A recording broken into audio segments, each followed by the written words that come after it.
வருகின்ற நாட்கள் அனைத்தும் முருகப்பெருமானின் அருளால் நல்ல நாளாக மாறப்போகுதுங்க. நீங்களும் முருகப்பெருமானை வழிபடக்கூடிய பக்தராக இருந்தீங்கன்னா ஓம் ஸ்ரீ பாலதண்டாயுதபாணியை போற்றின்னு 3 முறை கமெண்ட் பண்ணுங்க. இன்னைக்கு இந்த வீடியோவில் நம்ம பார்க்கக்கூடிய ஒரு விஷயம் என்னன்னு பார்த்தீங்கன்னா, நம்ம எப்போதும் எல்லோருடைய கண்களுக்கும் தென்படக்கூடிய காகம், அதுவும் ஆடி மாத அமாவாசை தான் முன்னோர் வழிபாட்டுக்கு ரொம்பவே சிறப்பான நாளுங்க.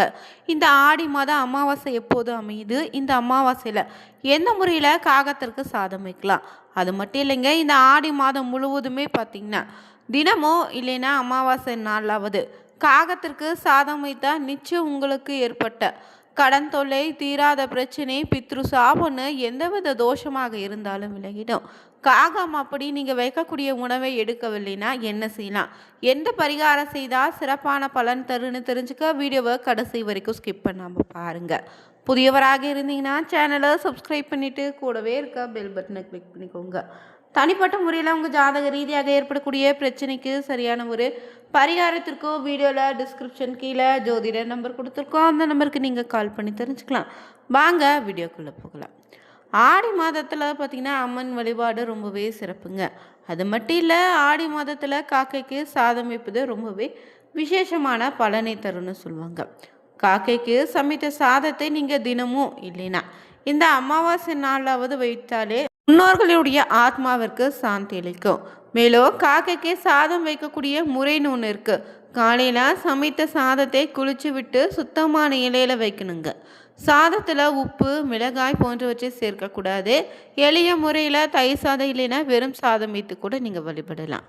காகந்தாங்க சனி பகவானின் வாகனம் மட்டும் இல்லை, யமுனின் தூதுவராக இருக்குது. எனவே காகத்திற்கு உணவிடுவதால் முன்னோர்களின் ஆசையும் சனி தோஷ நிவர்த்தியும் உண்டாகும். மேலும் பார்த்தீங்கன்னா காகத்திற்கு சாப்பாடு வைக்கும்போது என்ன மாதிரி விஷயங்களை செய்யலாம், நீங்கள் வைத்த சாதத்தை காகம் சாப்பிடலைன்னா அதற்கு என்ன அர்த்தம்னு தொடர்ந்து தெரிஞ்சுக்கலாங்க. பொதுவாகவே காகத்திற்கு சாப்பாடு வைக்கக்கூடிய ஒரு பழக்கம் நம்முடைய வீட்டில் பார்த்திங்கன்னா தாத்தா பாட்டிக்கோ வீட்டில் இருக்கக்கூடிய பெரியவங்களுக்கோ இல்லை நமக்கோ கூட இருக்கலாம். சிலரெல்லாம் பார்த்துருப்பீங்க, காக்கைக்கு உணவு வைக்காமல் சாப்பிடவே மாட்டாங்க. சிலரோ குறிப்பிட்ட தினங்களை மட்டும் வைப்பீங்க. அப்படி நீங்கள் வைக்கக்கூடிய சாதத்தை பார்த்திங்கன்னா இந்த காக்கா சாப்பிடாம போயிடுச்சுன்னா அதற்கு என்ன அர்த்தம்னு இந்த வீடியோவில் தொடர்ந்து பார்த்துட்ருக்கோம். அந்த வகையில் பார்த்திங்கன்னா இந்த காகத்திற்கு சிலர் சனிக்கிழமை தோறும் கட்டாயம் சாப்பாடு வச்சுட்டு சாப்பிடுவீங்க. சிலர் தினமும் வைப்பீங்க. சிலருக்கு சாதாரணமாகவே காக்கைக்கு சாப்பாடு வச்சுட்டு சாப்பிடக்கூடிய பழக்கம் உங்ககிட்ட இருக்கும். சிலர் பரிகாரத்திற்கு முன்னோர்கள் வழிபாட்டிற்கு நீங்கள் வைப்பீங்க. காகத்திற்கு நீங்கள் சாதம் வைத்தவுடன் காக்கான அழைச்சாலே கத்தி கூப்பிட்டாலே தங்களுடைய கூட்டத்தோடு சாப்பிட ஆரம்பிக்குங்க இந்த காகம். சில சமயம் முன்னோர்கள்னு சொல்லக்கூடிய தினசரி வீட்டுக்கு உணவுக்காக காத்திருக்கக்கூடிய காகத்தையும் நீங்கள் பார்த்துருப்பீங்க. ஆனால் இதுவே சில சமயங்களில் சாப்பாடு வச்சுட்டு நீங்கள் எவ்வளவு தான் சத்தமாக கத்தி கூப்பிட்டாலும் காகம் வராது. அதுவே சில சமயம் வரக்கூடிய காகம் வழக்கம் போல் சாப்பாடை சாப்பிடாம நிற்கும், இல்லைனா திரும்ப போயிடும்.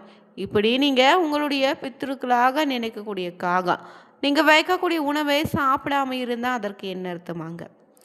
மேலும் இந்த சாதாரணமாக சாப்பாடு வைக்கக்கூடிய பழக்கம் இருப்பவங்க காக்கா சாப்பிடலைன்னா பெரிதாக எடுத்துக்க மாட்டீங்க.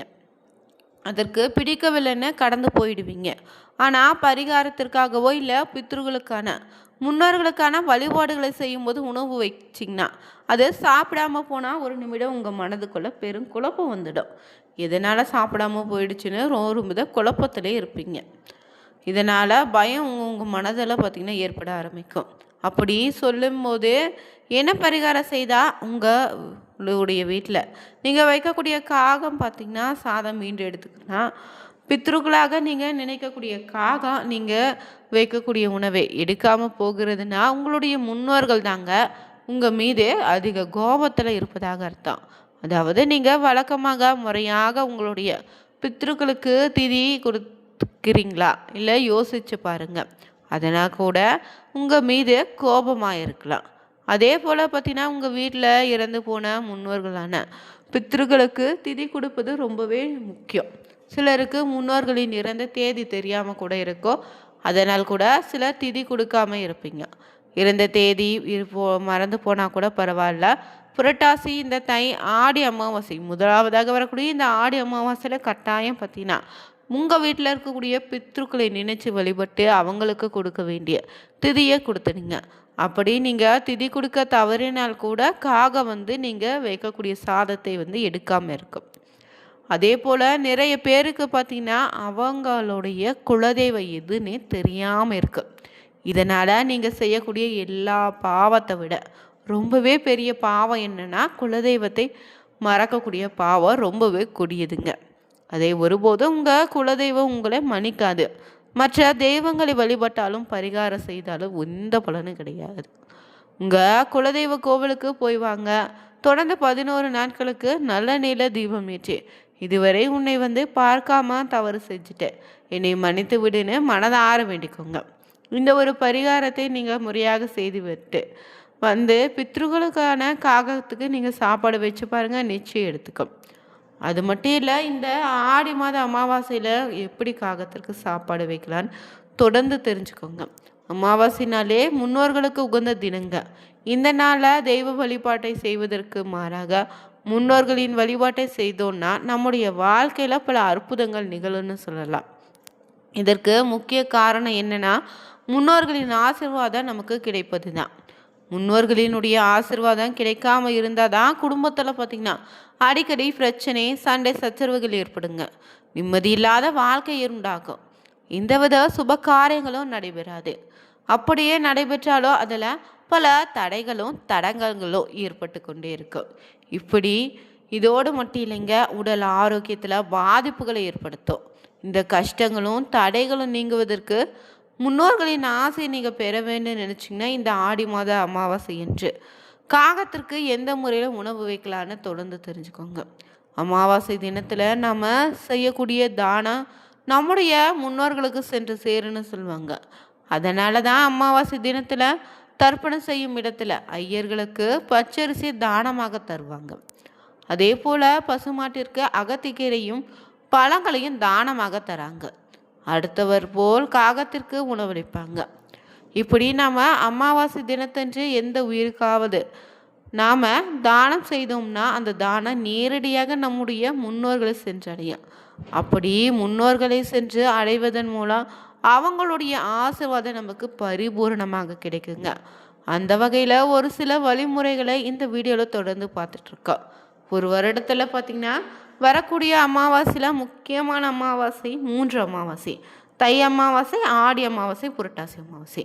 இந்த 3 அமாவாசையிலாவது முன்னோர்களை வழிபட்டாலே நம்முடைய வருடம் முழுவதும் முன்னோர்களை வழிபட்டதற்கு சமமான பலன் கிடைக்கும்னு சொல்லுவாங்க. அதனால தான் இந்த 3 அமாவாசை தினங்களில் பலரும் உங்களுடைய முன்னோர்களுக்கு தர்ப்பணம் கொடுங்க. அப்படி தர்ப்பணம் கொடுப்பவர்களாக இருந்தாலும் சரி, இல்லாதவங்களாக இருந்தாலும் சரிங்க, இந்த நாளில் வீட்டில் பார்த்திங்கன்னா சமைத்த உணவை எச்சில் படுவதற்கு முன்னாடி காகத்திற்கு வச்சுட்டு பிறகு அந்த உணவை உண்பது முன்னோர்கள் வழிபாட்டில் முக்கியமான ஒரு இடத்தை தருங்க. அப்படி இந்த ஆடி அமாவாசை தினத்தில் காகத்திற்கு நீங்கள் சாதம் வைக்கும்போது எந்த முறையில் வச்சா முன்னோர்களின் ஆசீர்வாதம் பரிபூர்ணமாக கிடைக்கும்னா இந்த நாளில் பார்த்திங்கன்னா அமாவாசை என்று வடித்த சாதத்தில் கருப்பு எல்லை கலந்து சிறிது நல்லெண்ணெய் ஊற்றி உங்களுடைய கையாலே பிணைந்து அதை முன்னோர்களுக்கு சமர்ப்பித்துட்டு பிறகு காகத்திற்கு வைங்க. இப்படி காகத்திற்கு நீங்கள் சாதம் வைக்கும்போது வெறும் தரையில் வைக்காம வாழை இலையை போட்டு அதற்கு மேலே இந்த எள் சாதத்தை வைக்கணும். இப்படி செய்தாலே ரொம்பவே விசேஷமான பலன் ஏற்படும். இதோடு ஒரு சிறிய கிண்ணத்தில் சுத்தமான குடிக்கக்கூடிய தண்ணீரை ஊற்றி வைத்து உணவளிங்க. உங்களுடைய முன்னோர்களின் ஆசீர்வாதம் உங்களுக்கு பரிபூர்ணமாக கிடைக்கும். எளிமையான இந்த ஒரு வழிபாட்டை பார்த்தீங்கன்னா நீங்கள் காகத்திற்கு சாதம் வைக்கும்போது இந்த அமாவாசையில் தவறாமல் பின்பற்றுங்க. நிச்சயம் பித்ரு தோஷத்தால் ஏற்பட்டக்கூடிய பாதிப்புகள் நீங்கிடுங்க. அது மட்டும் இல்லைங்க, காகத்துக்கு நீங்கள் சாதம் வைப்பதாக இருந்தீங்கன்னா தினமும் பார்த்தீங்கன்னா புதிதாக வடித்த சாதத்தை தான் வைக்கணும். எச்சில் இலையையோ மாமிச உணவையோ எப்போதும் உங்கள் கையால் காகத்திற்கு சாதம் வைக்காதீங்க. அது மட்டும் இல்லைங்க, காகத்திற்கு நீங்கள் சாதம் வைப்பதாக இருந்தீங்கன்னா இரவே பார்த்திங்கன்னா பழைய சாதம் கொஞ்சம் தண்ணியில் போட்டு காலையில் எழுந்த உடனே வைங்க, ரொம்ப நல்லதுங்க. இதனால் தீராத கடன் தொல்லைகள் தீரும். கணவன் மனைவிக்கிட்டேயே தொடர்ந்து பிரச்சனையாகிட்டே இருக்குன்னா தொடர்ந்து தினமும் அதிகாலையில் பார்த்திங்கன்னா வீட்டு வாசலில் சிறிதளவு சாதத்தை வைத்திங்கன்னா நிச்சயம் காகம் எடுத்து சாப்பிட ஆரம்பித்தாலே கணவன் மனைவிக்குள்ளே ஏற்படக்கூடிய பிரச்சனைகள் படிப்படியாக விலகிடும், குடும்பத்தில் அமைதியும் ஒற்றுமை உண்டாகும். இந்த வீடியோ பதிவு பிடிச்சிருந்தா லைக் பண்ணுங்கள், ஷேர் பண்ணுங்கள், கமெண்ட் பண்ணுங்கள். நீங்களும் காகத்திற்கு பார்த்தீங்கன்னா சாதம் வைக்கக்கூடிய நபராக இருந்தீங்கன்னா எந்த சாதத்தை வைப்பீங்கன்னு கூடவே பதிவிடுங்க. Thank you viewers.